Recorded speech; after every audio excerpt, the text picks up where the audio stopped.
I am so glad that you've joined me today. Today we are talking all about the importance of rest. And so I'm going to just jump right in and start talking about the importance of it and give you some practical ways that you can incorporate rest into your life. So first off, let's talk about how not getting rest affects us. What is the result whenever we don't get enough rest?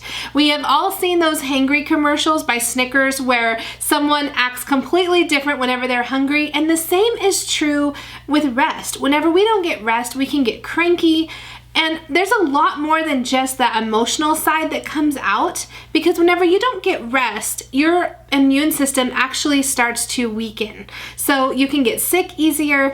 It really just starts to break down your system. Your body needs rest. And this is something that is as known as the first chapters in Genesis, whenever God took rest. So God created the whole world in 6 days, and on the seventh, even though he didn't need the rest because he's God, he wanted to give us an example for what we should do. He wanted to live out the example for us. And for him, that was taking a day of rest on that seventh day. And the truth is that our physical body affects the state of our spirit. So this is something that I talk a lot about in the Thriving Mom Club. We talk about how what our physical body is dealing with ends up affecting our spiritual walk with Christ. And this is the same for rest also, because whenever we don't get enough rest, it begins to steal our joy. Whenever we're tired or we feel burnt out, we're not taking our thoughts captive, and we end up having this place where we're losing the joy.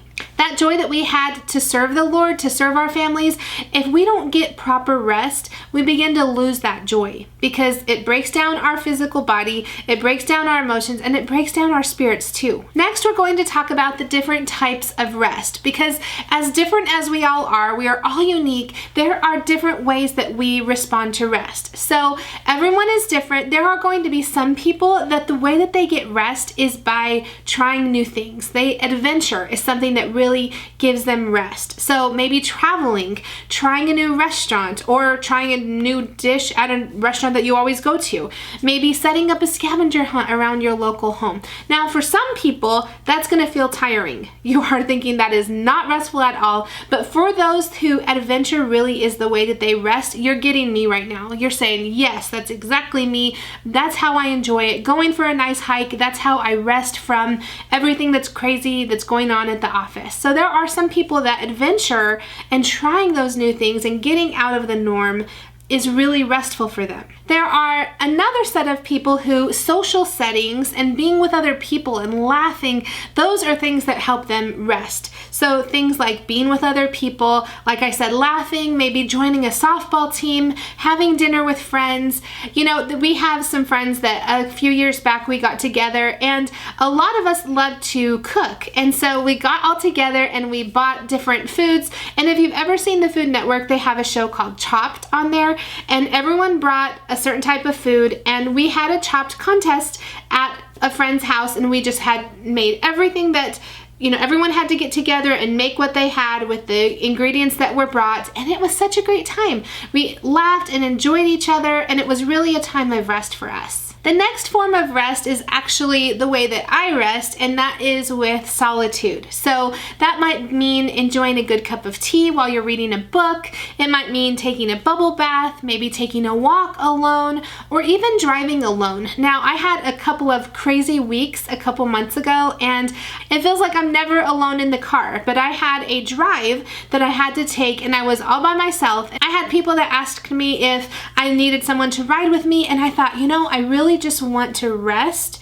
and have this solitude, this quiet time. So there are some people that maybe going on a hike does not feel restful to you at all, but getting a cup of tea or a cup of coffee and sitting down with a good book, that is something that really helps you to recharge and rest. So there, and you know, you can be a mix of any of those things. You can enjoy time with friends and be rejuvenated in that time, and then also enjoy your quiet time. There are other people who their form of rest is by completely unplugging. So turning off all the notifications and the calls on their phone, maybe not checking their email or their Twitter, having some time off the grid.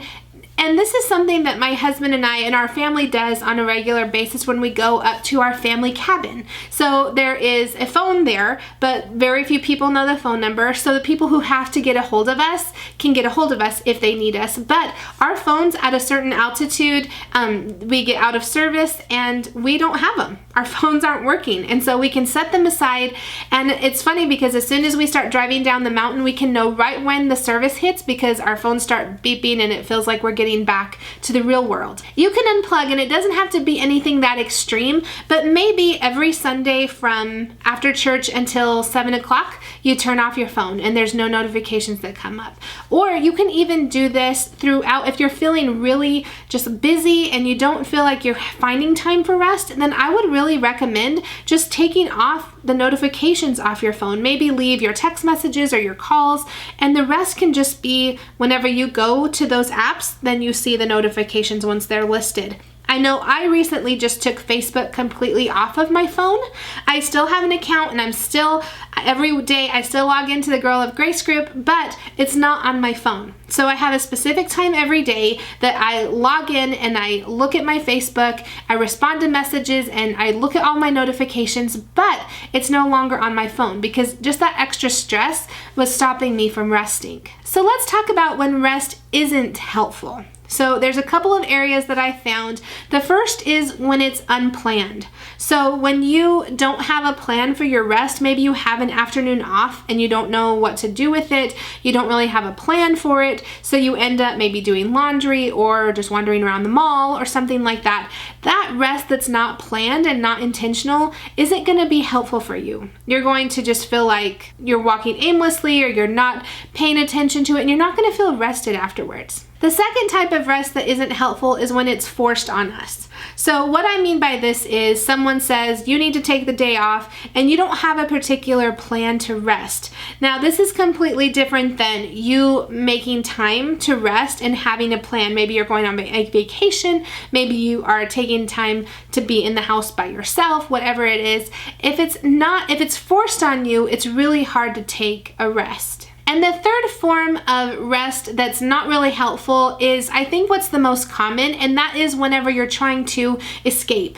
When you're trying to escape things with stuff like endless TV, social media, whatever that can be, if you are using those things in a form of quote-unquote rest, that's not going to be beneficial for you. It's not going to be real rest, because the difference between rest and just wasting time is that when you've had rest, whenever you've spent time resting, it's intentional, but it's also rejuvenating. So when you're done resting, you feel excited, you feel ready to take on the day, you feel excited for what's happening later in the week, versus when you're trying to escape and you're just going to things, maybe it's even food, maybe it is, like I said, social media or Netflixing. Those types of escaping are not going to be beneficial for you. Whenever you're doing those things, you don't feel rested afterwards. You probably actually feel more tired after you are doing those things. So make sure that you're finding ways to rest that are actually benefiting you and actually giving you rest. So let's get to the practical side of things. Let's talk about a plan for rest. Let's talk about how you can rest and maybe come up with some solutions. The first is once a year to have a getaway. Now, whenever you do this, it might mean driving to another state, it might mean going on a vacation, and it might just mean a couple of days here and there. It doesn't matter, it's whatever works with your schedule, but once a year, try to get a getaway completely away from your regular routine. Now, some things that I have found that help us, whenever we schedule a vacation, we try not to schedule every single minute. We try not to make plans for every moment, every hour of our day, because rushing and overbooking just creates stress. So decide the things that you really want and then do those things. So do you really want to see every landmark, or do you want to spend time in one particular place?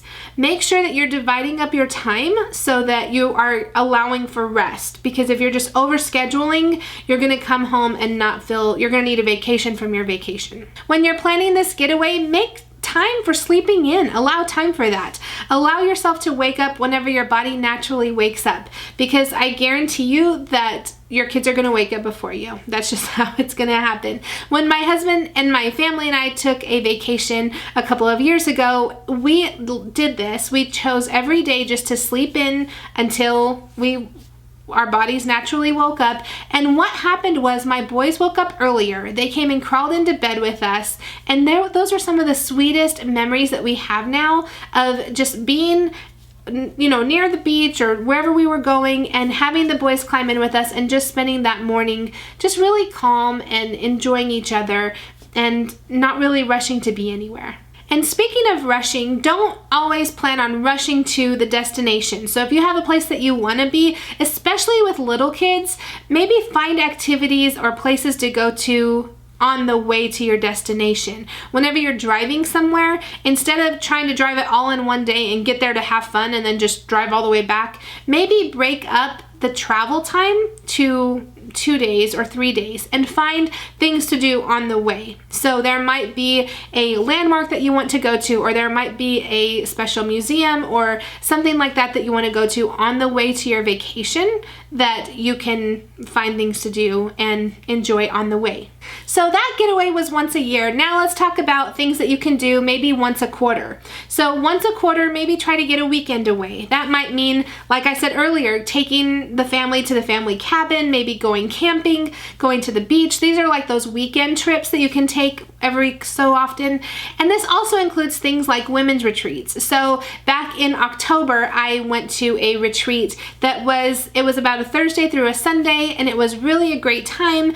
And these can be things that maybe aren't the entire family, but you're taking just by yourself or you and your spouse. Once a quarter, I think that's a really great way to break it up, to say, you know, we're going to be really diligent about taking this time and this rest time for our family or just one-on-one. Next, let's talk about things that you can do once a month. So for once a year, you're getting kind of a getaway, like that vacation time. Once a quarter, like a weekend away. Once a month, try to have like a day trip or something that's plan a day to be for rest. So once a month, try to plan a time to get away, maybe for a day or two. These are things like going and seeing a movie with the family, or going four-wheeling, maybe trying out new restaurants. Try to alternate these monthly things from, you know, stuff that you do with your entire family, maybe you and your husband going out with friends, maybe you go do something alone, maybe something you do just with your husband. Try to find those things that once a month that you can make something special, something different from the everyday routine. And then last, once a week. So there is truth and wisdom in what God's word says to take a Sabbath. So find a day once a week that you can take a break, that you are not working every day, and use that time to rest and recharge for the next week. So this is the day that I really like to unplug from emails and calls and text messages. That's what I do every Sunday afternoon. I try to turn off my phone after church, and if people need to get a hold of us, they can reach my husband and he can get the message to me. But I try to take that break so that most of you know that I lead worship at my local church. So the mornings I'm still kind of working a little bit, but after that, I have time that I spend completely in rest. I might watch an old movie on TV or something like that to take that break. The things that you could do during this time would be maybe jump in the hot tub if you have one, taking a walk in nature, taking a painting class or an exercise class if that's something that really helps you to rest. But really try to incorporate this once a week, because that's what God's word says. And his word is so powerful, it's so truthful, and so that's why we really want to take his word and apply it to our lives. I want to offer you guys a free guide. It is my self-care guide for Christian moms, and even if you're not a mom, you can benefit from this, but it gives you some great ideas that aren't very expensive. I believe there's 45 ways of getting some self-care that include rest, and I talk a little bit more about that in the guide. So I will make sure to leave that link for you guys. Like I said, it's completely free. Just grab that up, and all of the ideas are under $45, so it's not going to break the bank. I hope that you guys enjoyed this. If you did, make sure to subscribe. I really love hearing from you guys and hearing the reviews that you leave and the comments that you leave. So make sure to do that, and I will talk to you guys next week.